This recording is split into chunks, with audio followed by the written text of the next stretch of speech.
And good evening and welcome to another two races for TGP1 this season 38.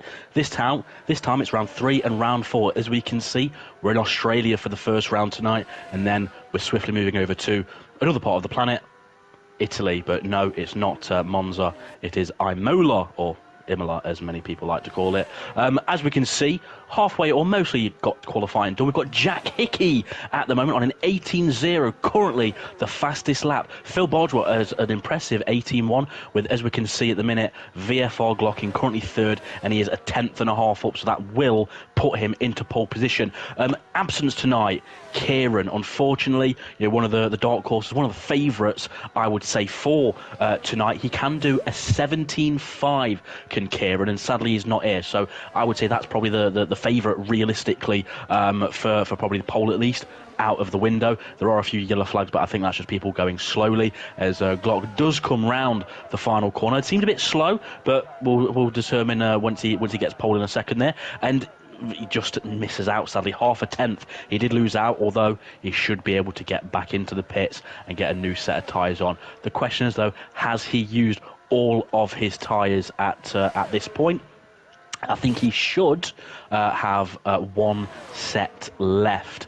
Now, surprise, and I'd say a reserve driver / special appearance, I guess, the Confessor. Now, many of you may think, I don't know who that is. I have no idea. Odems, TGP1 champion, one-time champion on F1 2017, is making a little special appearance. So we'll see how he goes. Currently in P10, only on a 19.3 at the minute. I'd assume he's very new to the game, or he's not had a very good lap so far. So yeah, we'll keep a close eye on how he does in tonight's two races. Hopefully he doesn't bin it. So yeah, but 6 minutes to go then. Not really too much action. We've got Jack Hickey, the current pole sitter, in the pits. Glock is on an in lap as we've got a yellow flag, as Dan the Man is going slowly on an out lap. So that was that yellow flag. It's nothing to worry about there. Notable differences to this circuit this season, as you can probably tell, like in real life. The middle sector has been opened up a lot more. That weird chicane, before the fast chicane has gone, and now it's just a sweep in right. And also, as you go into sector 3, it's now turned into a 90-degree right after the fast chicane. Yeah, it's in my eyes, not the best improvement, as Aidan Griffin's is in P5 and as he's just invalidated his lap at turn 1, as Jack Hickey has come out onto the track for what I would assume would be his last gaggle of lap time. I would expect the pole time to be a bit quicker. Again, as I mentioned a moment ago, Kieran, who's not here tonight, can do a 17.5. In the practice sessions that I was helping the people in TG1 with over the past sort of few days, I would expect the pole time, let's just say, to be quicker than what it is. But conditions, grip, that can all change from session to session. So, I'm not going to say, it should be, a 17.2, a 17.3 or whatever, simply because, I'm not out there driving. So, it's really hard to say. But, we've got Dan the Man currently on a flying lap. He is a tenth and a half up on his lap time. So being a tenth and a half up, that should pretty much go pole if he gains ever so slightly more, I'd say. He does the chicane nice and easy there, and we are going to stay on board with on my screen at least with Dan the Man as he goes through into the final sector. Last few corners I'm not a huge fan of on this game. I'm not really a fan of Australia with the new updates, to be honest. I think it's took a bit of enjoyment and skill out of it. But Dan the Man goes round the final corner, no dramas there. DRS wide open, ERS being deployed as normal. Is he going to go pole? He does a 17.8, so that's very good from him. And then Jack Hickey is just about to go into sector 2. We will see if he has improved on his time, as we've got a yellow sector. That's just Dan the Man. And Jack Hickey is nearly 2 tenths up on his time, so that should be around Dan the Man. And let's see if he can actually gain any more time through this long sweeping section into the fast chicane. Very easy to mess up this fast chicane because you've now got an even quicker run to it. It's very easy to spin, and also with the curbs, if you hit the curb wrong, it will want to disrupt the car, spin you, and that's not what you want. The apex is a bit more forgiving, as you can actually slightly cut it without it invalidating. You can ride the curb a lot more, but it's still not super forgiving, so just bear that in mind, as for some reason Jack Hickey's second sector didn't come up, so we're going to see what Jack Hickey can do. I think he will improve unless he's had any sort of just generally slow third sector. I think he should be able to do it, and there you go, it's 17.7, so this is sort of more the the pace that we were expecting. Phil Bardwell currently in P4 on an 18.1 at the minute. He is about a tenth up on his time, so he should go ahead of Glock, barring any dramas. However, Glock is on an out lap, so he should get a final run in at the very end. One thing I think I've noticed, again, possibly not, is for some reason the track ramps up a lot quicker as Dan the Man has retired, so that's him done, as Phil Bardwell has a bit of a moment through the final few corners that may have cost him a bit of time. But yeah, the ramp up of the circuit grip and lap time, I think on this game is actually a lot bigger than previous games. It actually makes a difference there. And Phil Bardwell, he does a 17.9, goes into P3. I reckon he can go a bit quicker than that. However, he will not have enough time to come into the pits and do another lap. And Glock then has actually invalidated his last lap already, so he's going into the fast chicane. He has got a Haas coming up behind him, who I think may be on a fast lap, and that's Matt Tibos. And no, Matt Tibos is not actually on a fast lap, but very interesting for Glock. Notable also absence, which I've not stated as yet. Qualifying bans. New Zealand coming 14th has got a qualifying ban, and so is Roy Scorer. So that's Jovial Manatee in P16 for the Turn 1 at Bahrain last week, sadly. So Roy Scorer, Jovial Manatee, is able to get some fantastic getaways. So I'd expect him to be gaining at least 2 positions by Turn 1. Hopefully his Turn 1 goes better than Bahrain. And here we go then. VFR Glock starts what will be his final lap, gets through Turn 1, nice and gingerly, doesn't take too much curb, very easy to unsettle the car. Going down to Turn 3, you want to actually brake just before the 100-metre board with no ABS, because it's very easy to lock up around this circuit, and a lot of circuits on this game. Nice, smooth lines through here. This right-hander where Vettel and Kubica nearly killed themselves very easy, as Glock is nearly 2 tenths up, 173 tenths up is Glock. However, he did look like he didn't take enough speed through that right-hander onto this back straight, due to I think possibly a bit of understeer, so that may have cost him, but we'll see through this fast chicane. It's time to get it.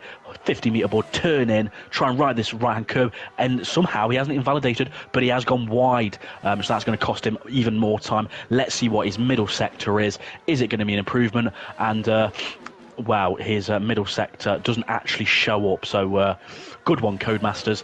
So I don't actually know what his time is, and Aidan Griffin's is in P4, so Glock needs to make sure this is an improvement.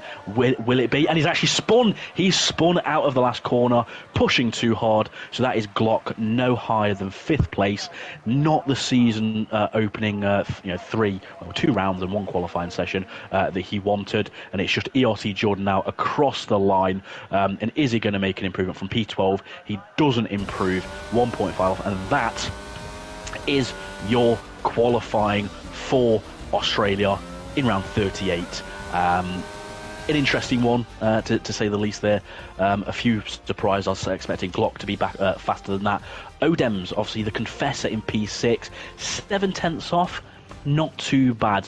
I think, with Odem's pace in the season that he did in TGP, I think I was expecting more than that. And actually, Phil's rejoined. I didn't even realise he disconnected. So hopefully Phil should be able to rejoin for the start. But yeah, the Confessor P6, 7.5 tenths off. Not bad. He may have been expecting more. I don't really know how much he has played this game, opposed to older ones. So we'll see how he gets on in the race. I think last time he was on a pad. I assume that's going to be the same. But there we go then. Jack Hickey, a 17.7. Dan the Man in second. Phil Bardwell, a brilliant third place from him. He does tend to go well round here, it seems, with his pace. So, yeah, we'll see how the start goes. And very importantly, we'll see how Jovial Manity goes. And, Owen, what do you think of that qualifying session? That was a very interesting qualifying session. Jack Hickey on pole once again. And he's hoping to build on his first victory of the season in Bahrain here at the Albert Park circuit. It's 16 corners this circuit, 3.2 miles. And we're ready to go for round 3 of the season at Melbourne. Softy, quick late predictions before this one. I'm going to say personally Glock. I think he's always had the pace. I think he did get very unlucky in the first 2 races. My bet's on Glock as long as he can stay out of trouble. Okay, that's good to know. So, getting ready to go here with final preparations for the drivers here in TGP1 Season 38. Round number 3 at Albert Park. So the tension is building. 5 seconds until we see those 5 red lights illuminate at the circuit. So here we are. 1 light, 2 lights, 3 lights, 4 lights, 5 lights on here at Albert Park. And it's lights out and away we go. And it's a decent start from the front of the field by Jack Hickey. Poor start from Dan the Man. He's already been overtaken by Phil Bardwell, who's challenging round the outside of Dan the Man. Got the move up. He's up into P2. Great start there from Phil Bardwell. Meanwhile, there's a bit of chaos further down the field. Not entirely sure who that is, Softy. It's Glock. Sadly, Glock got a bit of a tag and is down to P7. I think it was the Haas of Wet Lemons, sadly. So Glock not actually had the start he wants, and he's actually started on the mediums as he's done so far this season. So he's thinking of the long runners pole. Unfortunately, gets a penalty on lap 1. Yeah, unfortunately, that is the case for the pole. Paul even the Ferrari fan, as we go towards this new section of the circuit. Round this sweeping section, used to be a chicane there, now it's a sweeping long run, and Phil Bardwell is going to be sitting in the toe of Jack Hickey, but Jack Hickey is bringing Phil Bardwell with him and making a decent gap over Dan the Man. He is, yeah, and they're both looking at that. Phil's using a very small amount of hers. Phil has got ever so slightly less hers than Jack Hickey. Jack Hickey's got about 90%, while Phil's got about 84%. So I think at the moment, Jack Hickey is playing the long game. He's thinking, right, I'm in the position I need to be. I only need to use the hers as and when needed to defend. That is a very good strategy as we see Jack Hickey coming across the line to complete lap number 1. Phil Bardwell is in second place. We've got Dan the Man in third, the Confessor in fourth, and Aidan rounded out the top 5. So it was a fairly clean start apart from the unfortunate incident for Glock. He's down in P7, so it's not completely race over for him. We've got a yellow flag in sector 3, and it looks like maybe Matt Tibos and Waze have had a bit of a coming together, and I think Waze is dropping to the back of the field. As we see the predicted strategy come up on screen now. It's a one-stop race, and drivers are going to be on the softs, going to eat probably the mediums, most likely, Softy. I would say so. I think you don't really, these 25%, you don't really want to go on the hard tyres. Tyre warm-up, lack of grip. You want the maximum amount of grip you can get. I think I have noticed on this game so far, a lot of people do tend to go for the opposite strategy, mediums to softs. It is very risky depending on how many safety cars come out. Although I will point out the safety car has been turned off, sadly, due to how many safety cars do come out. So they won't have to worry about that. So actually, I'd say medium to soft is probably the faster overall strategy now. That you could say that, and medium to softs, there's a few drive. It's probably, I'd say, about a 60-40 split looking at the tyre graphics. All the top 4 currently on the soft tyres. Aidan is the lead runner starting on who's on the mediums. We've also got Glock on the mediums, and people like Cam, Jordan, Jovial Mancy from the back of the grid. He's already up to P13, so there's a decent start from him as we go on to lap number 3. And Jack Hickey isn't really losing Phil Bardwell at the moment. He's not, no, although Phil Bardwell, bearing in mind, has actually used a lot more hers now. 73% Phil Bardwell to Jack Hickey's 95%. So I definitely think if Jack Hickey wanted to pull away, he could use a bit more hers and actually use his hers, I'd say, and get that gap. Although, I think the famous saying was, you want to win by the smallest of margins. You don't want to, as I used to always do, is unfortunately the Confessor has got a time penalty. What you don't want to do is use all your hers and then for some reason you need it later on in the race and you've got none. So you may as well save it and only use it as and when you really need it, to be honest. Yeah, it's a really key strategy game with the hers on this circuit, especially here because there's not really many heavy braking zones. There's only really turn 3 and turn 13, or turn 11 as I think it is now, at the end of the back straight. They're the only real heavy braking zones on this circuit. A lot of medium speed corners, so not really good on the regeneration, is it, Softy? It's not known. I think on this game the regen is actually a lot harder in general anyway, to be honest. So I think it's even more important now just to, again, only use your ERS as and when you absolutely need to. So it is very key. And to be honest, with Australia, even with these changes, it does seem to be still quite a hard circuit to really overtake with these new cars. Yeah, it is indeed. And speaking of struggling to overtake, we've got Glock about 3 tenths behind Mr. Chiapelli, but he's stuck in DRS of Aiden, the lead runner on the medium tyres. So a bit of a train forming up behind the Red Bull driver, doing wonders for his teammate at the front of the field, isn't he? He is, yeah. I mean, Aiden sadly didn't race in the first week, so I think it was unfortunate there, because Aiden, he has shown very good pace sometimes, and the fact that he's on, I'd say, the faster strategy, as we've got a yellow flag, I think it's going to help him, come the end of the race. Yes, he's got that train behind him of 3 or 4 cars, but end of the day, if they can't overtake and he's not, he's not going offline to defend and stuff, then he's doing all he needs to. Use that ERS in the right places, defend as and when you need to. That's all you need to really do around here. Yeah, it is. You just got to play, especially with that new section not having DRS. It was initially supposed to have DRS, and then they took it off during the race weekend. I think they felt it was a bit too dangerous with the speed the drivers were carrying in towards that fast chicane. That is correct, and Glock then up the inside of Mitch, and Glock spun! Glock's what? Oh god! So Glock tried to go up the inside of Mr. Chiapelli. It's very dirty off on the inside and offline, and sadly he spun as Mr. Chiapelli went wide. So not the third race that Glock wants, sadly, so far. No, it isn't. Meanwhile, back up the front, we've got drivers pitting. I think the Confessor's come in already for his pit stop. It's a bit early, wouldn't you say? I would say maybe 1 or 2 laps more. I think with this game, though, you can do the undercut. I think that, yes, the tyre wear is a big thing. However, tyre warm-up, I think, is even bigger. So he may, he may be able to get the undercut on the cars ahead, but it's very difficult. Although he has gone a bit wide at turn 1, so that may not help his cause. And we'll see how he actually gets on the outlap, to be honest, because cold tyres are definitely the bane of everyone's existence on this game. It definitely is indeed. Meanwhile, the predictable has happened, and Jack Pearson has picked up a time penalty, Softy. Thoughts, comments, concerns? No comments, no concerns, just Jack Pearson. Okay, that's fair enough. As we see Court looking to the outside, possibly, of Mr. Chiapelli going into the fast chicane. What is he going to do? I think he backs out of it. He's going to wait for the DRS. Chiapelli, of course, has lost the DRS now from Aiden, and Court is down the inside. We're going to be 3 wide, heading towards the new turn 11, are we? No, the McLaren backs out of it of Cam. But Cam looking to the outside of his teammate. Chiapelli trying to hang it around the outside. And he does nicely, as Court is a bit pinched on that apex. He's going to have Cam on his outside now as they head towards the penultimate corner. Cam up the inside. Is he going to get the move done? Gives Court a bit of the squeeze on the exit. And now Jack Pearson's going to think of a move around the outside. And he's in the wall. Oh, okay, he's in the wall. Well, I don't know how much of a squeeze he was given there, to be honest. I mean, it did look like a bit of a squeeze. I think Court was taking his sort of normal racing line, and I think, unfortunately, you're never going to go around the outside of someone on a similar pace to you, round that final corner, especially on this game with it being very slippy. Although, a note I must point out there is, Cam has got past, Court there and is right behind Luca, although they're not all two. Well, I'd say actually Mr. Chiapelli and Cam around 10% ERS. Court 62%. So Court can just stay back, watch this fight, and just pick them off if they make a mistake. Yeah, and I think that's his plan. But unfortunately, Jack Pearson out of this race. I will say it did look kind of ambitious to go for a move there, but he did see the opportunity. Kind of got to go for it.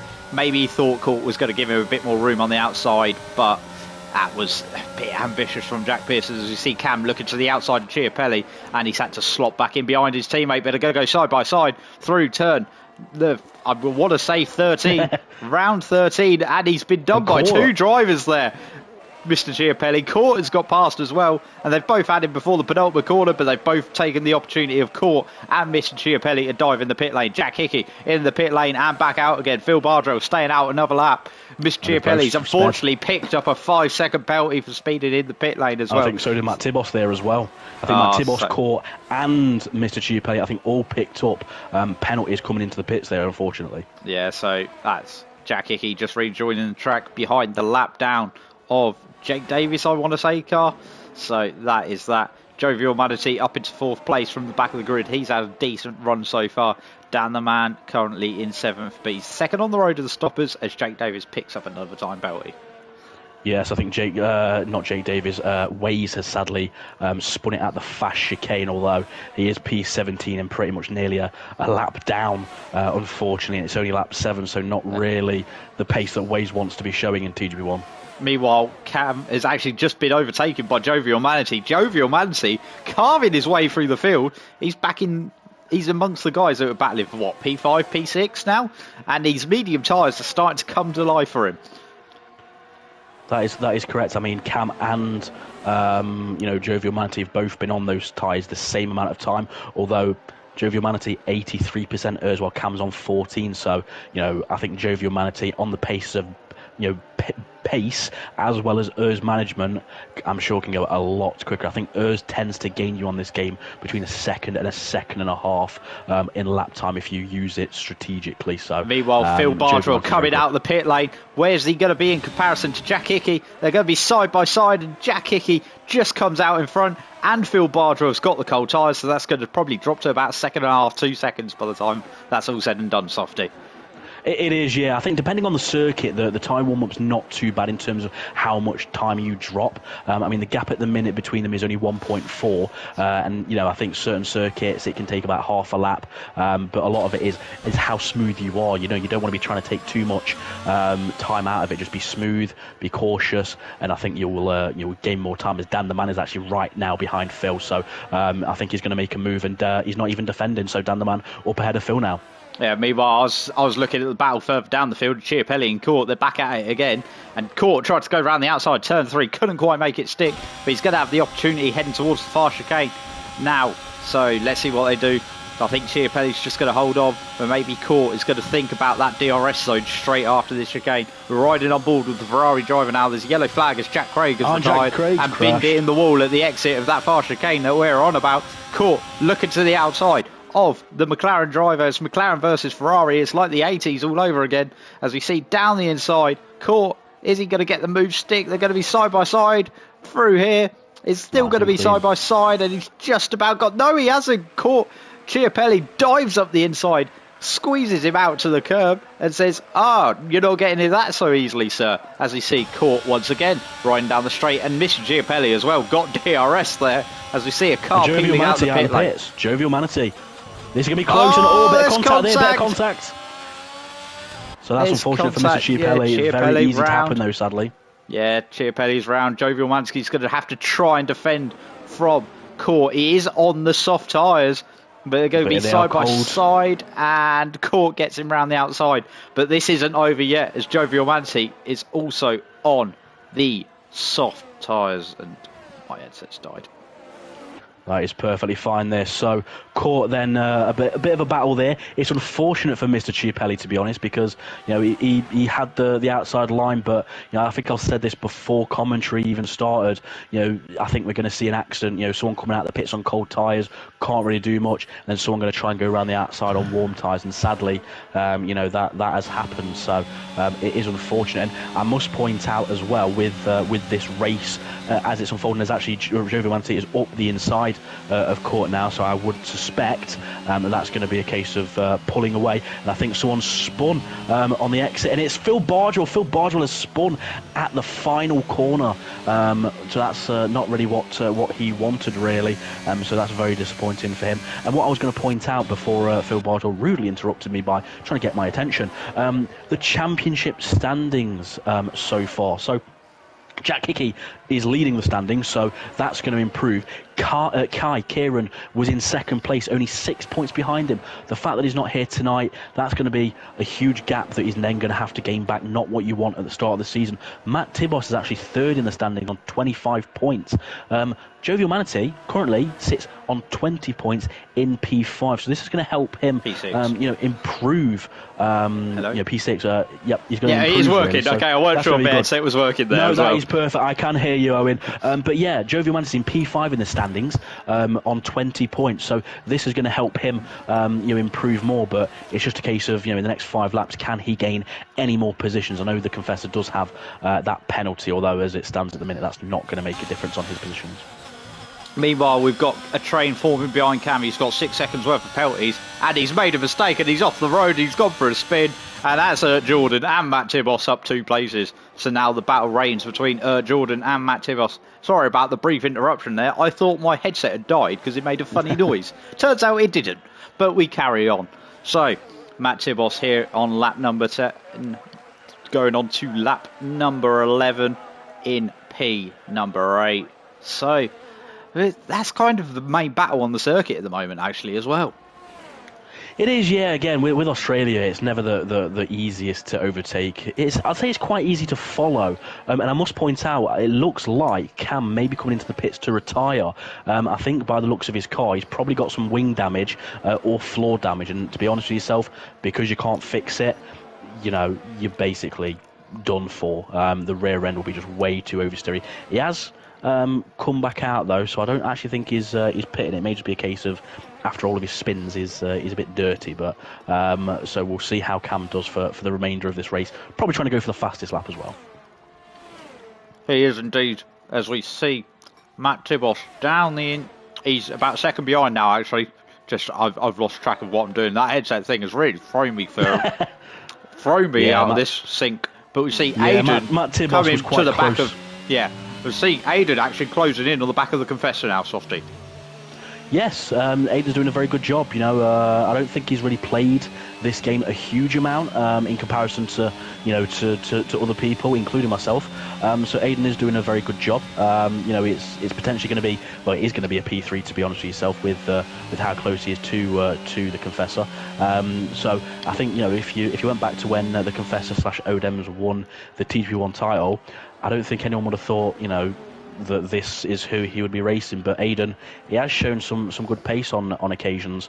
It's just he's never quite had the outright pace, as I think we've seen in the background. New Zealand Cam has actually spun at that fast chicane, so I probably reckon as Phil gets a penalty there, not what he wants. But yeah, I think New Zealand Cam does have rear wing damage because I think he's probably going to be spinning quite a lot for the remainder of this race. Yeah. Well, that's not ideal for him. Aiden closing in on the back of the Confessor. This is for the final podium spot. It's Williams versus Red Bull as we see him go through the fast chicane. Aiden's going to have the DRS. He's on the softer tyres as well as they head in towards the tight corner. I think it's going to be actually quite easy for him there, Softy.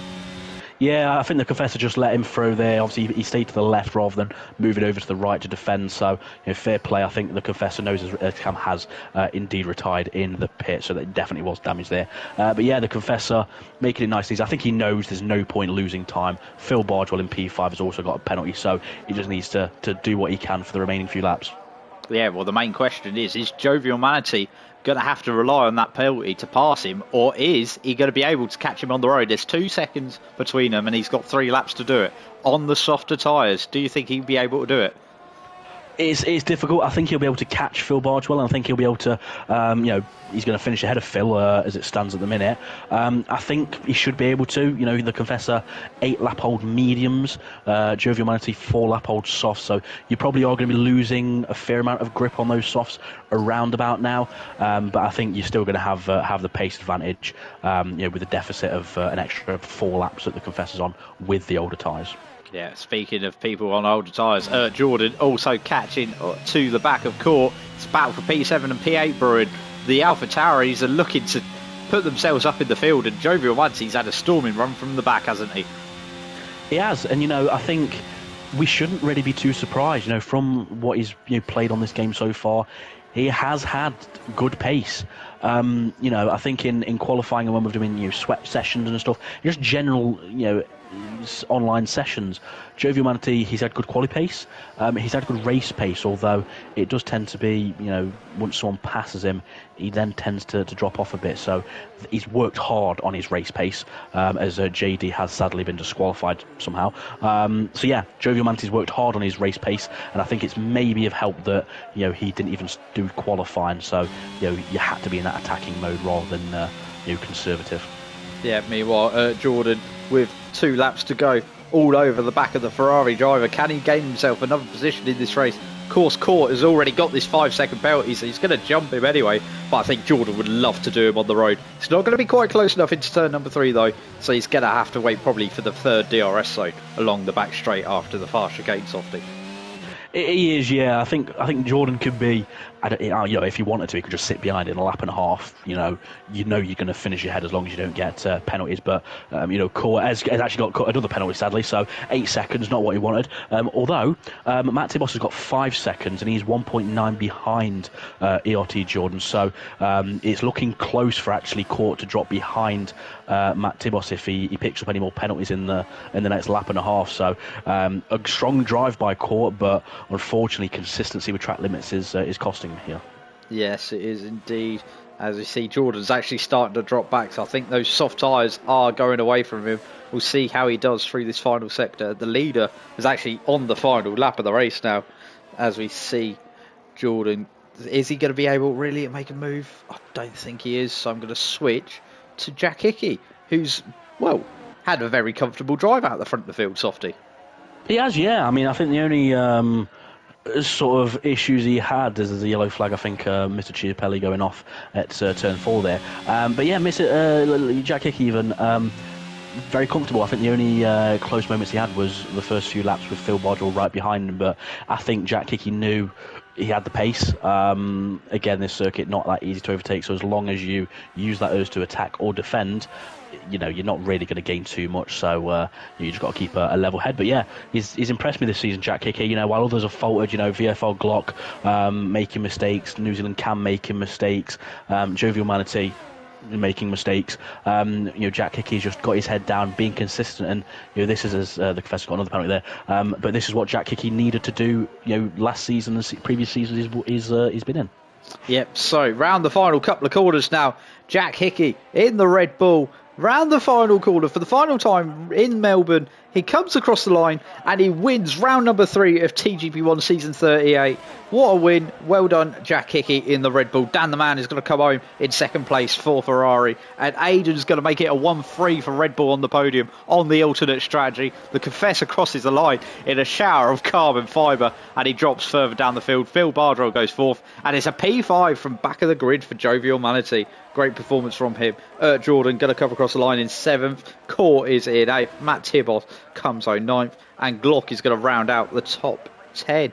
Then we're going to have Kong Hoffner and Wet Lemons finishing off the field. So here we are, Wet Lemons. So, thoughts, comments, concerns on round number 3 of the season?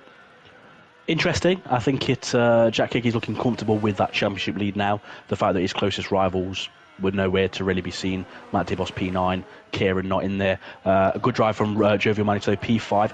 Only nearly less than half a tenth off getting Phil Bardwell. So it could have been slightly better, but I don't think he'll be too dissatisfied with P5.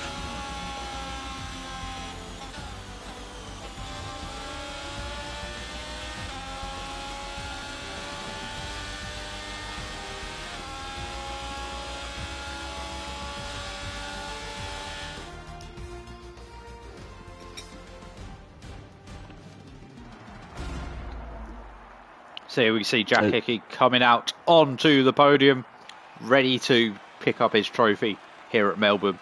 He's picked up his trophy down under, and it's a Red Bull 1-3. Ferrari splitting the 2 drivers. So it's a very similar scene to what we've been seeing in real-life Formula 1 this year. As we see Jack Hickey celebrating with his team. He'll go to shower his team with champagne as they celebrate this victory. It's another victory for Jack Hickey. 2 wins out of 3. And can anyone else pick up any more victories? There's a long way to go in this season. but we will see. But Jack Hickey's putting a curb stomp on the field as it stands. So here are the final results. Dan the Man comes home in second as Jack Hickey picks up the race victory. Adrian is third and Phil Bardwell in fourth. Then we have Jovial Manatee in fifth place, the Confessor in sixth, Jordan in seventh, Court in eighth, Matt Tibos in ninth, and Viafar Glock rounding out the top 10. Kong Hoffner in 11th, Wet Levens in 12th, Paul McGee in 13th, and Mr. Giabelli picking up the final point in 14th. Then we have Cam, Jack Craves, Waze, Jack Pearson, and Jake Davis all DNFing from this race.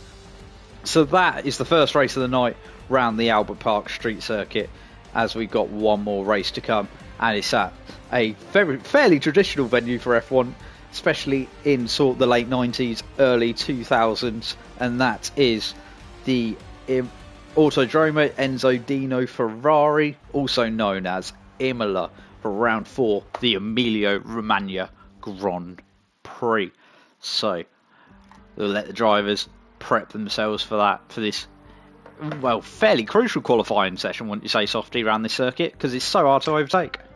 Yeah, I mean, it is hard to overtake. Although at the same time, it's quite easy to overtake. I think because the complexity of the circuit, you do tend to find people making ever so slight mistakes more, missing the apex here and there, and then that does lead. And to be honest with yourself, on the main straight, if someone's got us, behind you and they're really using it, if they're running similar downforce levels to you, they're going to get past you. It's just a case of whether you defend the inside or you think they're going to overshoot and go off into turn one. So in some ways it's difficult. I definitely think through the rest of the circuit it's difficult, but the main straight is by far the easiest place to overtake. And actually, unsurprisingly, and with the amount of mistakes people make, the exit of the chicane, like 3 corners to go, because it's very easy just for it to randomly spit you out, and like we saw with Leclerc in real life, and then that's all it takes, one mistake there, and it's easy to be in the barrier or spinning round. But yeah, I definitely think it's an interesting circuit, we'll say. I think qualifying is definitely very important. You don't want to get stuck behind people around here purely because, the sort of complexity of corners. You're going to lose 3-4 tenths, a second, 2 seconds, if you catch someone at the wrong point. So it will definitely be interesting to see what qualifying holds. Softest pointless pointers for everyone. I would be expecting a pole time to be a low 15. During the practice sessions, I apparently, according to Phil Bardwell, did a 15.1. I don't remember doing that. So I'd say low 15s should be pole position. In practice with the likes of Jack Hickey, Roy, I think it'll be a mid 15 for those guys, unless they've found something since yesterday. So yeah, low to mid 15, and that is of course if it's dry. This circuit, like last season, was absolutely soaked. It was absolutely soaked. Hopefully it's a dry race. It might be interesting if it's a wet qualifying though, to see really who's got a good feel for the grip in the cars, and we're just waiting for the drivers, and it is a dry qualifying, so that's a bit disappointing, going to be honest, but at least we see every driver on the absolute limit in this session. Everyone should be qualifying, so there should be no qualifying bans, so Jovial Manatee should be able to qualify up the front, and yeah, we're gonna really see who's able to sort of get that confidence, ride those curbs confidently, without spinning, as we can see. I think a Williams, even a Haas coming out straight away, and that is Wet Lemons at present. He's the only one that's going out. I think I can see Dan the Man, or is it one of the Alfa Romeos? I think it's one of the Alfa Romeos actually, of Paul McGuinness. Very disappointing from Paul McGuinness so far this season. Years ago, F1 2016, he was actually fighting for podiums. Now he's barely fighting for points, to be honest. And I don't know whether that's the case if he just doesn't play the game that much. It probably does have an effect, of course. but yeah, he's not really performing as he used to. But you put in what you get out as such. So yeah, we'll see how Paul does this session. And I think the key driver that really needs a good result is VFR Glock. We all know he's got the pace. We've all seen that since he's been in TGP, he's been fighting at the front constantly. From season to season, it's just he needs to sort out these mistakes because they're costing him. Granted, the first week wasn't really his fault to the most extent. Unfortunately, the last race in Australia, it sort of was. You always got to be careful going offline, especially on this game. It's a lot more dusty, to be honest. So, yeah, he needs to improve. I'm not going to say he's out of the championship hunt because it's a long season. But if he has one or two more results like the past 3 races, he's got a hell of a job to be fighting for it. And we know how fast he is, so he needs to improve in this one. To be honest, and likewise to some extent, and actually Kai has actually joined, so I've actually just noticed that Kai P10 at the minute, no lap set, so that's going to be useful for him. But another driver that really needs an improvement is also New Zealand Cam in P4 currently. Obviously no time to set, but similar to Glock, he's got the pace, he really has. He's just a bit too inconsistent. I think with Cam, it's not as much getting into incidents. I think it's more just a case of being inconsistent in qualifying, which then leads you into a difficult position when it comes to the race itself. So yeah, I do think as Matt Tibbos has actually cut the first chicane, so that's invalidated his lap immediately as we see a McLaren spinning, and that is New Zealand Cam, speak of the devil. So things like this, these mistakes, I'm not going to lie and say they're not easy to do. They are. On this game they're very easy, but you need to cut these mistakes out if you're going to have any chance of fighting for wins consistently.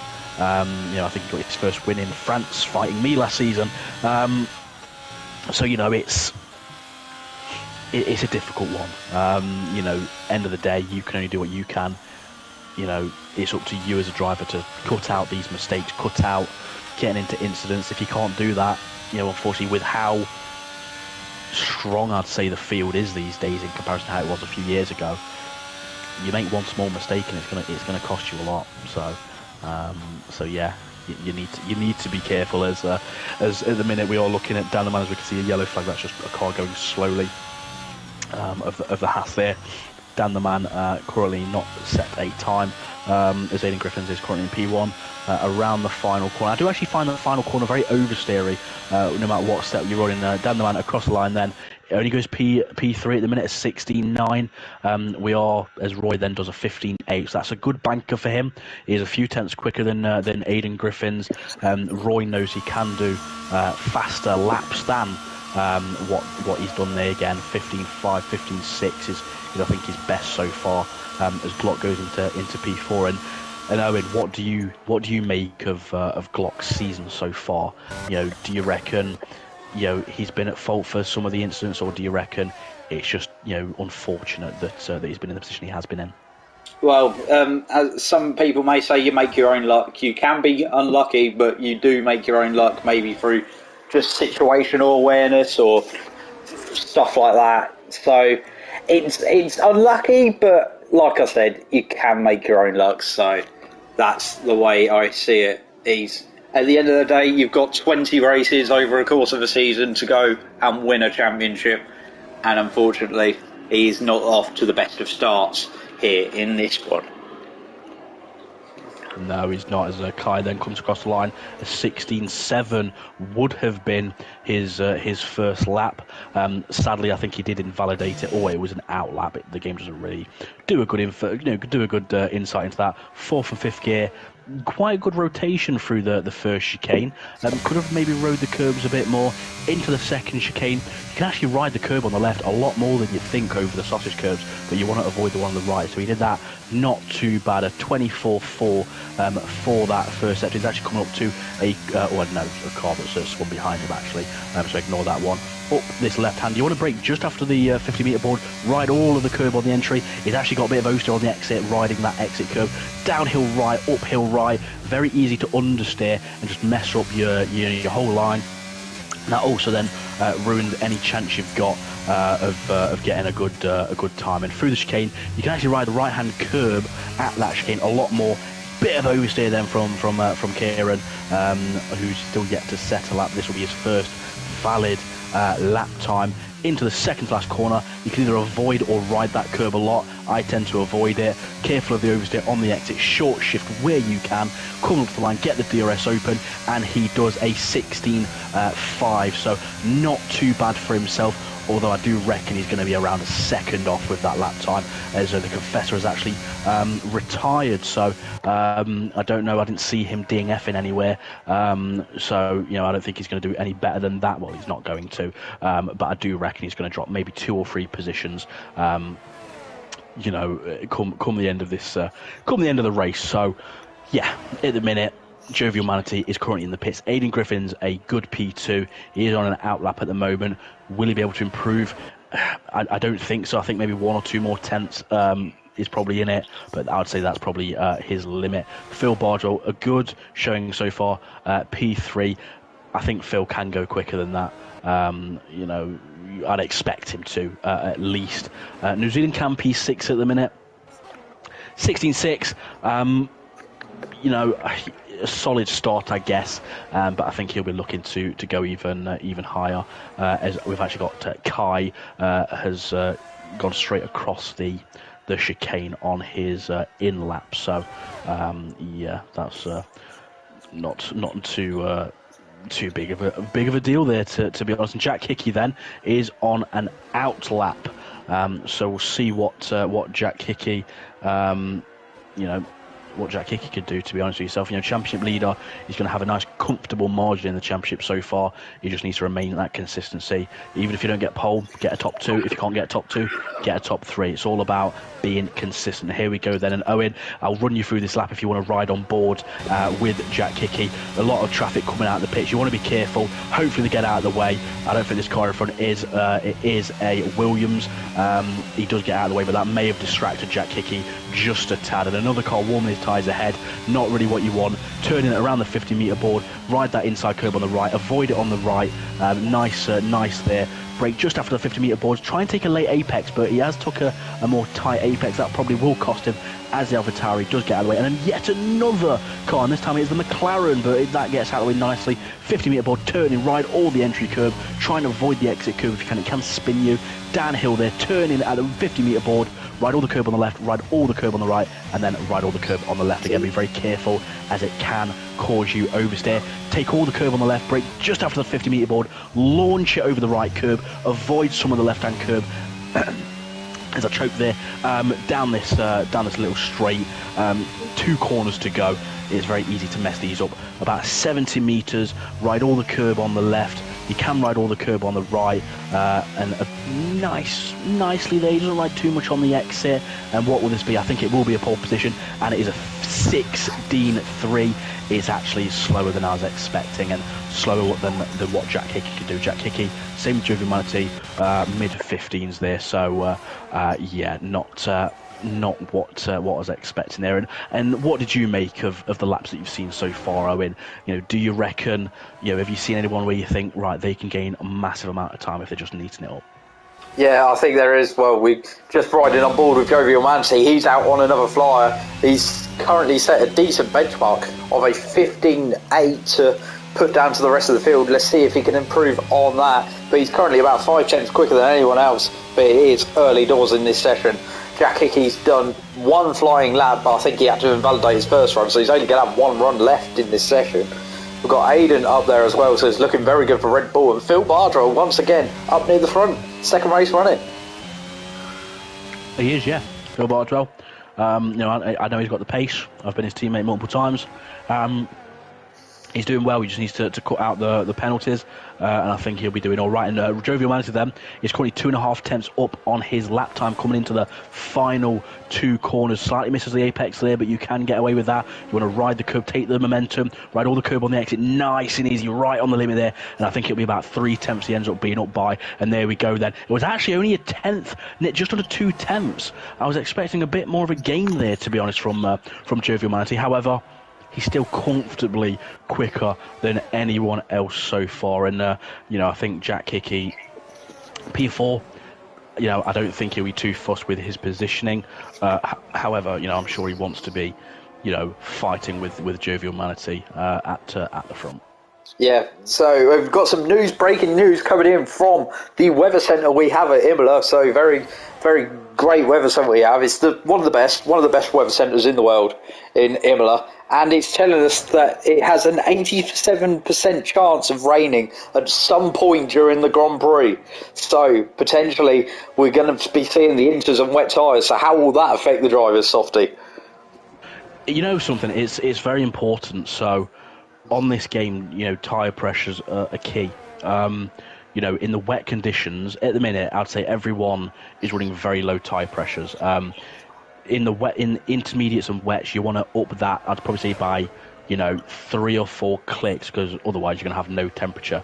But you need to be careful, because if it's changeable conditions, you could do the perfect tyre pressure for inters and wets, then it dries up onto the dries, then you're overheating. So it's very important to get it right.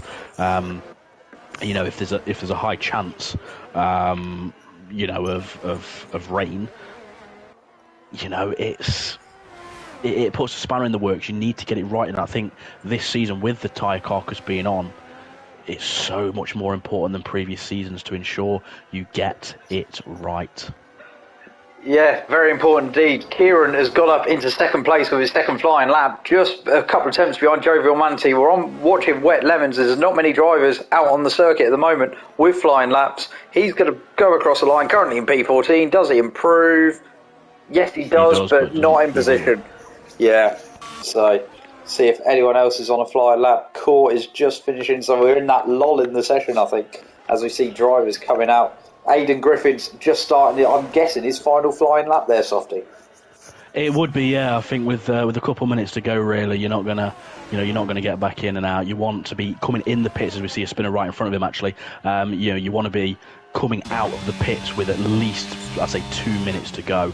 Minute and a half, give or take, really. So he won't be coming out or doing another lap. He's actually ever so slightly down on his time. But you know what?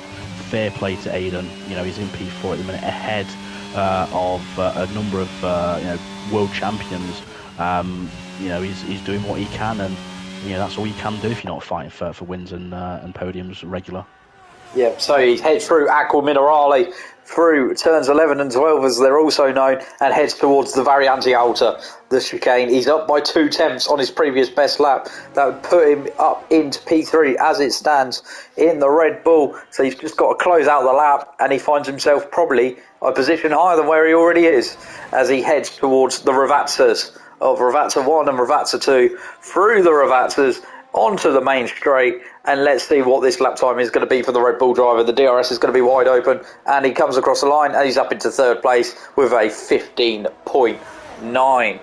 As we see drivers coming out on flying laps. I think Glock is on a flying lap. Yes, he is. Can he improve? Just starting one.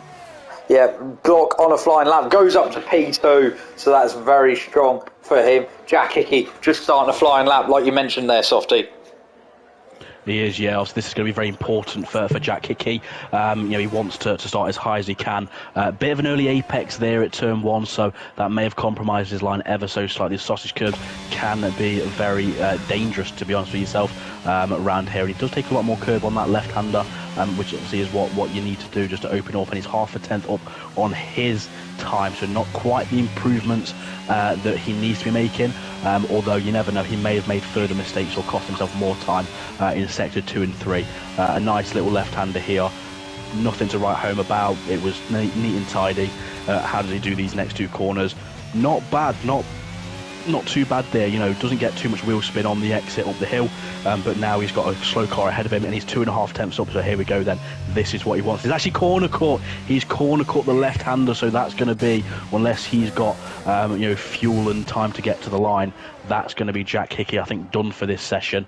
So P6 potentially, around here, while VFR Glock and Kai and Jovial Manatee a few places ahead. Not really, I think, what he would want. No, it isn't. Go see what Mr. Chiapelli could do on the end of his lap, as we see most of those front riders have either done their final flying lap or on eye laps at the moment. So we'll wait and see what the McLaren driver does. He's going to have the DRS wide open, comes across the line, puts himself up ahead of Jack Hickey. So that's a disastrous qualifying for the championship leader so far. It is, yeah. I think Jack Hickey is actually going for another lap. I think, yes, he is. So Jack Hickey has got the fuel, he has got the tyres, but this may be a case of this is his final set as Glock is done. Yeah, we'll see how Jack Hickey does. I think if this is his fourth set, you're starting the race also at a disadvantage. So I think, you want to get a better grid position or you want to start on fresh tyres. Round here, I'd probably say you want to start on a fresh set of tyres, but that's just my opinion. There's no right or wrong answer, I'd say. And he's actually now a 10.5 up, so a much better first sector from him. He was a 10th up. He's up a 10th more than the last lap he did. The tyres would have probably warmed up a bit more as well, so a bit more grip, but also a bit more wear. So we'll see how he does these next two corners. He did them pretty well last time.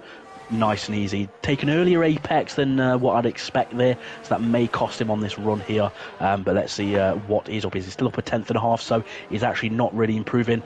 This time he doesn't corner cut, so that's a positive. But he's still not gaining, I'd say, nearly enough. I think he'll probably go 2 places ahead. I think the max he'll do is a P6 unless he gains massive time through this final sector.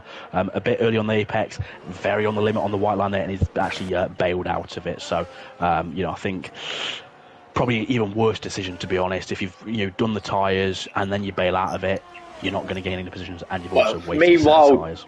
Jovial Manatee is improving on his current provisional pole lap. He's gone purple in the middle sector. Cam has jumped up into second place, so he's knocked Glock off the front row. So can Jovial Manatee get pole position here? The Irishman going around the second Ravazza, try and keep it on the circuit, which he has done nicely. The DRS is going to be wide open. Does he improve on that lap time? Yes, he does. He goes to a 15.6, and I think that's pretty much confirmed pole position for him.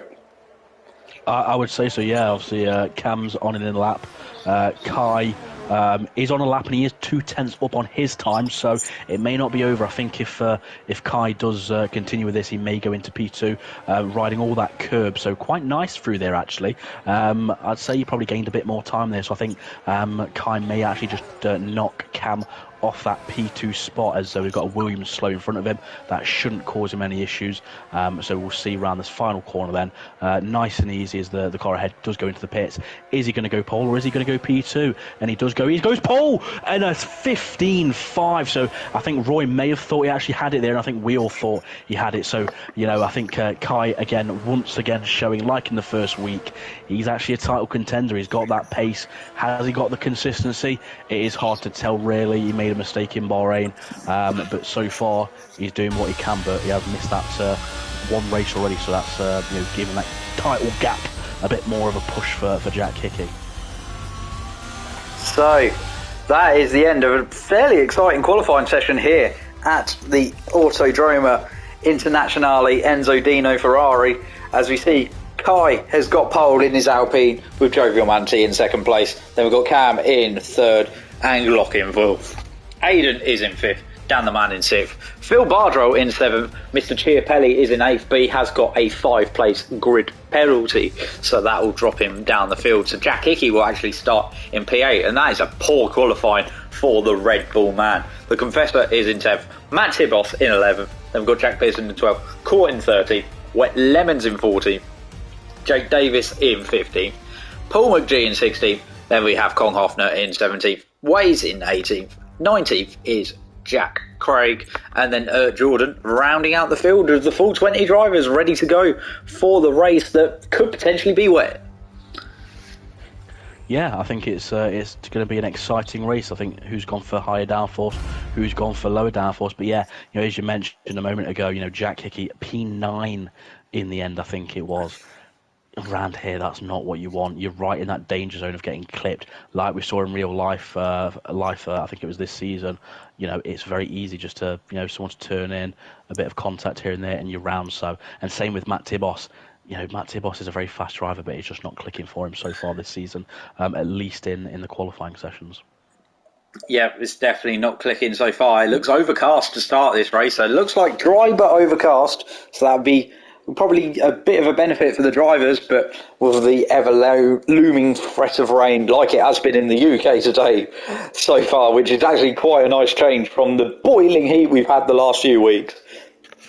It is going to be interesting here at Imola for round 4 of TGP1 season 38. The last preparations are being made to ready to go round this 19-turn 3-mile circuit here in the Emilia-Romagna region of Italy. So, getting ready to go here at the Imola circuit. The lights are going on. 1, 2, 3, 4, 5 lights are on, and it's lights out, and away we go here at the circuit of Monza, Imola, and we get away, and Jovial Manti's got a great start on those medium tyres, and he's put himself up into the lead already. Kai's dropped back, he's going to be side by side with Glock, going into Tamburello, and Glock's hit the back Glock of it. has took Jovial Manti out. Yeah, Glock has just punted Jovial Manti round. That is a disaster. Kai is just thanking his lucky stars after his poor start, and he's got a massive gap. He's got 1.7 seconds, 2 seconds over the neck nearest car. But that was very poor from Glock. Just completely missed his braking point, went into the back of Jovial Manti, and it's ruined both their races. It is, yeah. Unfortunately, I think Glock just didn't expect Roy to brake where he did. I don't think Roy did anything wrong. Cold tyres on lap 1. You want to be a bit more cautious, and Glock, steaming round the outside. Sorry, Matt Tibos going round the outside of Aqua Minerale on Dan the Man. What a move there from Matt Tibos, and putting himself up to P3. Dan the Man in P4. Then we've got a Confessor in P5. Jack Hickey has not made a good start. He's down in 19th, so he got caught up in all that mess at the beginning as well. So it's a bit of a disaster. But Kai must be absolutely loving this. He's 3.5 seconds clear already. He is very, very good. Kai did what he needed to. Jovial Manti got a better start. Getting those starts. I don't know how he does them. That's the one benefit Jovial Manti had this season. All that, unfortunately, that good start ended up causing Glock to sort of go into him at the start, unfortunately. So as we see, the Confessor actually just overtaking down the man. Yeah, Confessor down. Easy move round down the main straight. Gets him, and he's already passed going into Tamburello. But Kai leads by 3.1 seconds. They've got Tibos in third, Aiden in second, Confessor in fourth, and Dan the Man rounding out the top 5. But he's starting to have a bit of a Q form behind Phil Bardwell already. Yeah, I think Phil Bardwell, I don't really know how good his pace is around here, in the race and the long stints. I think, again, a lot of it will depend on who's gone for dry setup, who's gone for a bit higher downforce setup, as the Confessor is actually right behind Matt Tibos now. So, it's looking to be a close fight for the final podium position so far, with Matt Tibos heading. It's actually, to be fair to this, Matt Tibos is actually missing half of his wing on the left-hand end plate, so that might be quite an easy move down this main straight for the Confessor. Yes, it could be indeed. Meanwhile, looking at what tyres everyone started on, actually the majority of field were mediums, apart from Jack Hickey, Cam, Jack Pearson, and the top 5 who are currently on the road, as the Confessor's going to go round the outside of Matt Tibos and promote himself up into the podium places. So that's a very good run from the Confessor already, as we see himself go through Tamburello. So Matt Tibos is now going to try and hold on from Dan the Man. Yes, he is. I think Dan the Man, now that I think he's sorted his internet connection, he was saying before tonight's races, he's actually done more races tonight than he did last week. So that's always a positive for him. And Dan the Man, he's not a slow driver. He is a multiple champion of TG1 in the PS3 days. So Dan the Man does have the pace. And to be honest with yourself, you've got the Confessor, a TGP champion. You've got Matt Tibos, Dan the Man, TGP champions. specifically TGP1. Jovial Manatee is also a TGP1 champion. So there are a number of quality drivers, and then also the newer guys, VFL Glock, New Zealand Cam, all trying to make a name for themselves in TGP1. Yeah, it is indeed. Dan the Man all over the back of Matt Tibos as he heads towards the Ravazza section of the circuit. He's going to be all over the back of him. That half a front wing on the hat in front of him is not helping out at all. Dan the Man is going to have DRS this time as well, but so is Matt Tibos, who's got the more straight line speed. And I think Dan the Man looking to the outside. He's going to be on the outside going into Tamburello. Is Matt Tibos going to give him the room? Yes, he is. And he's up into 4th place. When Aidan Griffin spun. Oh, yes, he spun at the exit of Tamburello. That was a P2 that he was going to potentially looking for there, and he's spun. So that's not what. And it's raining. It's also raining, so that may be why Aidan Griffin's actually spun at turn 1. It is raining, and this is going to be, I think, the first time a lot of these drivers are going to have these changeable conditions. So we'll see how quickly these people pit for intermediates. On this game, apparently, as soon as it starts raining, you want to get in. You can't stay on the dry tyres as long as the previous games. Yes, that is important. Aidan spun again. Aidan really struggling in this field on the and a bit of contact with Jack Hickey and Kong Hoffler there. Oh dear, it's all getting a bit feisty further down the field. The Red Bulls are finding themselves getting overtaken by. Yeah, Red Bull's definitely finding himself in a bit of strife at the moment. Waze is up in 8th place, and he's actually got the closest battle on the circuit. I'll say that. But Dan the Man is all over the back of the Confessor once again. This is battle P2 on the field. Dan the Man going to have the DRS. Is he going to re-overtake the Confessor? There's a man into the pits, and that's Phil Bardwell, I believe. Yeah, you've got Matt Tibos there. You've got, I think, Waze, Wet Lemons, Paul McGuinness, Court. You've got a lot of people. So at the minute, Dan the Man looking to the outside round Tamburello. God, that's going to be tight, and he hasn't quite got it done. He heads towards the Variante Villeneuve. Is he going to be looking for a move, possibly into Tosa if he can get a good exit? But the drivers in front are starting to really struggle. Aidan Griffiths out of the race, retired after 2 spins in 1 lap. I'd die of embarrassment if I was him as we carry on through this race. And as you can see, the puddles are already starting to form, Softy. So surely a lot of these guys will be in this lap. It is, yeah. You can see Kai at the front as well as all the dry tyre runners are really struggling. I think potentially, you wanted to pit the last lap.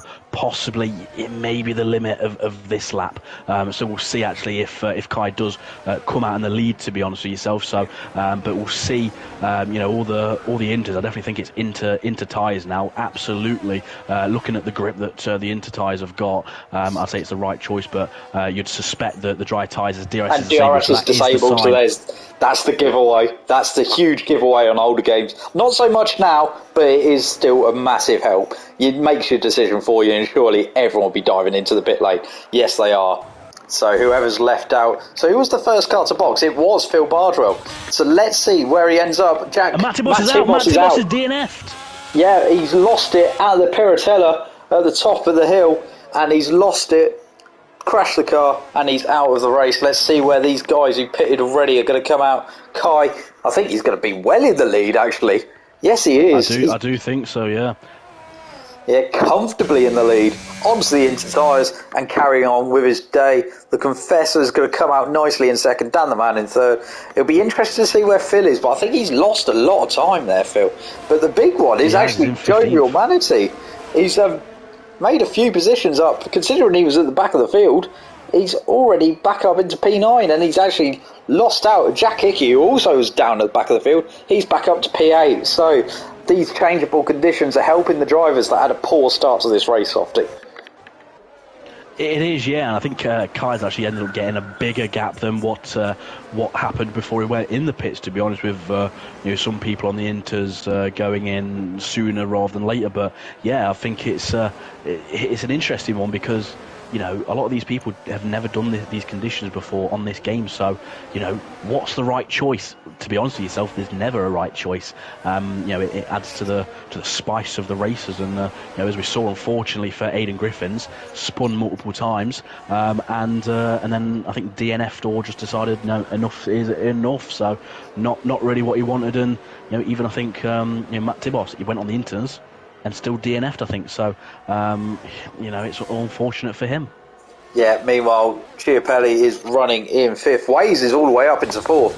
But I think the closest battle on the circuit is Paul McGee in 6th, Court in 7th. Let's see how they go as they head down the main straight. Court needs a good exit, I think he has got that. So is he going to be looking for a move? Paul McGee in towards the Tamburello chicane. Of course, it's quite a long run down at the Tamburello chicane now. Not like the old days when he had the Variante Bassa. Don't have that anymore. As he's seeing maybe look for a move up the inside of Tamburello, and he gets the door slam shut on him. Court not committed enough, and Paul McGee slams the door, and he's ahead again, Mr. Paul McGee. Yeah, and the gap's increasing at the front, which is to be expected. 11, nearly 12 seconds now. But yeah, I think the closest battle at the minute is Paul and Court. I do think Court is probably using more downforce than Paul is. It's a fine line as there is a yellow flag, and Cam has retired. That is in the pits though, so he's had enough. It was far down the field, but yeah, I think Court using a lot of downforce. Which is never a bad thing, but it's a fine line. Do you want an ever so slight more advantageous trip through the corners as Jack Pearson has retired? Same corner as Matt Tibos, sadly, on on the circuit. Yeah, exit of Piratella, gone into the inside wall, I'm presuming, and that is his race done. Jack Pearson wasn't having a bad race, but wasn't having an exceptional race either, so he'll be looking to fight again next week, as we see Court once again all over the back of the Alfa Romeo. Can he get it done this time into Tamburello? Someone's maybe made a mistake in front of him. Yes, he has. Chiapelli's made a mistake, and now Chiapelli is in reach of Paul McGee as well. But I think, yeah, he's just going to have too much of a run. Court definitely running a lot more downforce and can't get close to Paul McGee in a straight line. No, and actually Luca ahead of them, Mr. Chiapelli, has actually got more ERS. Mr. Chiapelli, 60%. Saying that, Court looking down the inside into the Variante Villeneuve, down the inside. They're going to be side by side on the second part. Paul pushes him into the gravel, forces him wide, and says, "Yeah, I'm not having any of that sunshine." There comes Jack Hickey. That is Jack Hickey all over the back of these two as well. He's going to be looking to make a move at Piratella. It's going to be on the outside of Piratella. That's going to be a bold move. I think he backs out of it. Yes, he does. But now Jack Hickey is also in this fight for P6. Yeah, although Jack Hickey's used a lot of his ERS, 26%, due to the poor start and the contacts and everything that happened in the first few corners. So it's going to be hard, I think, for Jack Hickey to, I think it'll be quite easy for him to get past these drivers because he is a lot quicker. But I don't think he'll necessarily pull away from them as easy as he'd hope. Yes, so see what Jack Hickey can do as he pulls to the back of Court getting back on the arse of Paul McGee as they head onto the main straight through the Ravazzas. Court getting a slightly sloppy run there, but I don't think he's going to be able to do anything. This is where we'll see what the ERS and the straight line speed is, and it looks decent on this Red Bull, but again, it's not going to be quite close enough into Tamburello, Softy. He's not, no, and this is what I mean. I think with the changeable conditions, with the lack of grip, I think a lot of people may have just gone for lower. As Paul McGuinness has actually made a mistake there is this going to be Court's chance? I don't think he's going to be able to get close enough, but yeah, as I was saying just a moment ago, I think a lot of people have probably gone for low tyre pressures, which is probably going to affect their grip and also their confidence in these conditions. Yeah, it is indeed, as we see. Well, Court getting a good run out of Tosa there, but again, because of that probably more downforce, he's not going to be able to really make a move into Piratella. Also a tricky corner, a bit of a slide there from Paul in front of him in the Alfa Romeo, but again, at Corinna-Raleigh, not really a place you overtake. You really need the speed down the main straight, and unfortunately Court just hasn't shown that so far. Maybe he can pull a George Russell-esque move in towards the Variante Alta. No, he can't, and he's stuck behind him for a few more corners. Yeah, I think he's looking a lot better this lap than he was last. A lot closer to Paul McGuinness's Court. But again, if you've not got the top end speed, you can't really overtake anywhere else around this circuit. So you're going to have an amazing run and deploy all your ERS, and that's what he's doing right now. He is indeed. He's all over the back of the Alfa Romeo. The ERS is deployed, but Paul McGee's actually pulling away in a straight line. So that's not what he would want to see at all in the Ferrari, would he? No, and obviously Paul was using his urge to defend, and this is what I was referring to, a prime example. As Paul does go a bit wide there, his court going to go around the outside. I think Paul will run him out of road, and he does a bit of contact there, and that's going to cause Jack Hickey to get that place, and that's actually also given Paul a penalty for actually, I think, track extending there rather than the contact. So we'll see if Jack Hickey can get past, but it was a prime example there going down that main straight. Paul was using his urge to defend, Court was using it to attack, but Paul was still pulling away because he was just running less downforce, and that is a prime example why it's so hard to overtake if you're using the urge to attack and defend. Yeah, it definitely is indeed. Jack Hickey now going to be looking for a move on Paul McGee. This is the battle for 6th and 7th. Also, he's actually closing up further up the field as Waze is now all over the back of Dan the Man, and we've now got a little scrap going on for the podium place, Softy. Yeah, I'm shocked that Ways Up is there's a yellow flags. I think someone has spun, or yes, it does appear to be JD again. Sadly, so he's not having a great season. But yeah, I'm shocked. Sorry, Hickey looking for a move down the inside at Ravazza. Is he going to get the move done? They're side by side. They're wheel banging. They give him the squeeze on the exit. Is he going to get the move done? Yes, he has. Hickey's got the move done. But Paul McGee, we've seen his straight line speed. What's he going to do? Caught all over the back of him as well. This is going to get very tight and into the Tamburello. Paul McGee looking to the outside. Then we've got Court looking to the outside of Paul. Court. Jack Hickey, how are they going to end up going through Tamburello? There's contact between Court and Paul. Paul turned in and didn't realise, I think, Court was there. So, unfortunately for Paul, that is purely his own mistake, as JD has decided to retire in the pit, sadly. Unfortunately, I'm going to have to actually slightly disagree with you there. I'm not going to say that's completely on Paul. I'd say Paul, yes, he did turn in, but Court only had half his nose really up the inside. He weren't really committed to going down the inside and making the move, and I think that gave Paul the opportunity to try and slam the door shut. Court didn't back out of it, so I'd say it's a racing incident from my point of view. As we see, this battle for P3 is now raging on. Ways having a storming run in the Aston Martin all over the back of Dan the Man. Shame he's got that 5-second penalty for speeding in the pit lane, but Mr. Chiapelli also having a great run, could be on for a podium here in TGP1, and we didn't think we'd be saying that at the start of the season, did we? I didn't. I mean, as I was about to say before Paul and Court, last race I was saying that Waze is probably not really performing as he should, at the back of the field. He's now in P4, so I think these drivers do love to make me eat my own words. But yeah, they're all in a fight for the final podium position. So I'm pretty sure. And here comes Mr. Chiapelli. All the earth deployment, all the straight line speed up the inside. He actually shoves Waze ever so slightly on the grass there, so a bit over the limit there. But he is through, and no damage to either driver.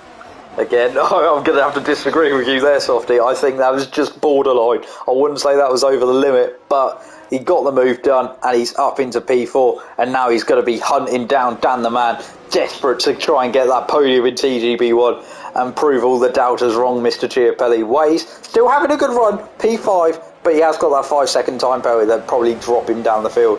So Chiapelli knew he kind of needed to make a move on him to have any chance of getting on that podium. Yeah, that is true. Obviously, Ways with a 5-second penalty, Caught in P7 with a 3-second penalty there. So, a bit unfortunate for both of them. But you can't take it away from Ways in this race. He is performing. He's keeping up with Dan the Man. A multiple champion. So, a lot of it will depend on set up what works best. There is a yellow flag, as I think Paul has had a little spin. Yes, he has, unfortunately. But yeah. So it's. They're both doing, Mr. Chiapelli and Ways are both doing fantastic jobs. Yeah, switching over to the battle further down the field, Kong Hoffner in P8 having a good run, and Jovial Manti, the pole sitter in this race, had a bit of a disaster after being spun at the beginning by Glock. He's down all the way in 9th, but he's looking to gain positions. He's going to have the ERS going. Is he going to be able to make a move on Kong Hoffner down towards turn number 1, Tamburello? I don't think he is going to be quite close enough there, as we see Chiapelli's within half a second now of Dan the Man. Yeah, obviously Mr. Chiapelli just needs to keep it calm, just do what you can, don't overdrive it. But yeah, I'd say another disappointing race for Jovial Manatee. Not quite going his way. He had a good start, but down in P9 again, no fault of his own. But you could say a bit of revenge, to be honest with yourself, for Glock for Bahrain, but yeah. So we'll see what Jovial Manatee can do. But I think the important battle at the minute, I'll probably say, is the fight for the final podium position. Yes, it is indeed. As I see, Mr. Chiapelli all over the back of Dan the Man. It's McLaren versus Ferrari once again tonight. We've had a couple of those already. As we see, Phil Bartrell picks up a 3-second time penalty, and water is wet, ironically enough. As we see Mr. Chiapelli heading down towards the Ravazza, he's only got 3 more laps to go after this one. Do you think he has the speed to be able to do it on Dan the Man? It's difficult. I think in the wet conditions, it's such a yo-yo. You know, it's easy to make mistakes, but to be honest, Dan the Man does have 33% errs, while Mr. Chiapelli has 4%. So I don't think he'll be doing that on the straight. I think he should, not use any errs for another lap and a half. Just try and gain some of it back, and then just do a last lap effort. Because if you just keep using your errs when you're below 10%, you're going to have no straight line speed anyway. But he is a lot closer at the minute, so you never know. You never know indeed. He's all over the back of Dan the Man, maybe thinking of a surprise move into the Tosa's hairpin. No, he's not quite close enough for that. Meanwhile, Jack Hickey is actually closing in quite rapidly on this battle. He's right behind the back of Waze now, and if he can dispose of Waze quickly, he can put himself onto the podium. And who thought we'd be saying that after the start of the race? Yeah, I think Jack Hickey's done a good recovery drive. It's just unfortunate that he qualified so far down. I think if he qualified better, I think he'd probably be a lot closer to Kai than what the Confessor is at the minute. So unfortunately, Hickey's only got himself to blame. It's you and the car and the lap time in qualifying, as Mr. Chiapelli is right behind Dan the Man still. Yeah, it is indeed. As we see, Jovial Manatee's up the inside of Kong Hofner side by side, and now Phil Bardraw's right with them, so it's a three-way fight for P8 at the minute. It is indeed. They're going to be side by side going into the Ravazza corner. Is he going to be able to hang it round the outside? Phil Bardrow sneaking up the inside of the AlphaTauri, and he's not quite going to be able to get the move done, but it's a good exit from Jovial Manatee. I think Kong Hofner's just using his airs and buggering off down the straight, as we see Chiapelli once again all over the back of the Ferrari going into Tamburello. Is he going to be able to get the move done? No, he isn't, as we see him going to the Variante Villeneuve. Only got really one more opportunity, realistic opportunity in this race to get a move done, but I don't think he's going to do it. He's just not quick enough in a straight line. He's not, no, unfortunately. Again, round here, yeah, it's wet. You probably want to run a slightly less downforce than what other people do, just to try and give you the best chance. But yeah, I don't think he's going to do it. The main chance, and the only chance really is, as Dan has a bit of a wobble there, is into turn one. So, but he saved up a bit of his errs, but Dan the Man's got 50% pretty much. So, yeah, I don't think the move is going to happen unless Dan makes a mistake.